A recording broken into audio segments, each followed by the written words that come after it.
Welcome back to the Millerman Hobby YouTube channel. Today we're talking about this Revo that we mounted a big block on. We're going to show you the modifications we made to make this fit.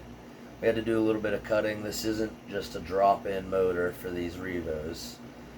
We had to take some material off the chassis here to move this transmission forward, and there's a few other cuts we had to do to get the motor to fit in there. Alright, this is a Traxxas 3.3 Revo chassis with a Dynamite .26 mounted on it. This is a Traxxas motor mount kit. It comes with this arm for your throttle linkage, and it comes with this header. We do have to cut some material off the back of this motor mount. There are multiple mounting holes here for the motor, but to get a roto starter on here in between this back plate and this arm, there's not a whole lot of clearance. The next modification we had to make was we moved this transmission forward about 8 millimeters. We just took and milled out an area on the chassis and drilled new holes and slid it forward to get this gear mesh to line up so it was smooth. These are the cuts I had to make to move this transmission forward. I took material off of this hole right here where your flywheel sits down through. I think I took about 5 millimeters off and widened that out a little bit so this flywheel can move freely.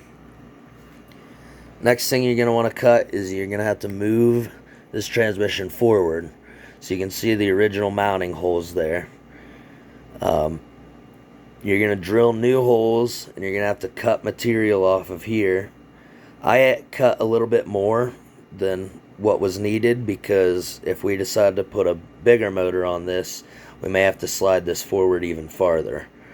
I didn't want to have to cut it twice, so that's just what I did. There's a couple different ways you could do it, but that's what worked best for us. The next modification I made was to the servo box. The shaft on the engine sticks out farther than the 3.3, so I had to remove some material inside this box to clear the transmission. Now that the transmission's moved forward, the slipper was hitting the box, and the shaft also sticks out farther and needs the clearance to be able to spin freely. The gear mesh is just about perfect for what I want. The only bad part about this is because of the size of this motor, you don't really have a whole lot of adjustment here to change your gear mesh. So the only way I've found to fix this is to shim the bottom of the transmission. You're just going to take your bolts out of the transmission, put a few shims in, bolt it back down, check your gear mesh.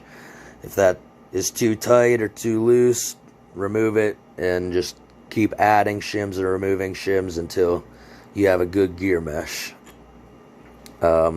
This does have the energy shocks. It is a pretty tight fit with the motor in here.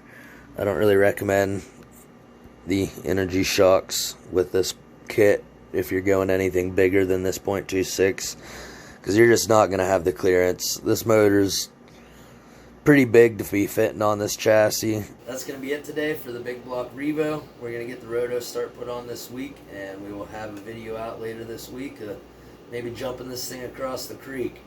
Thanks for watching.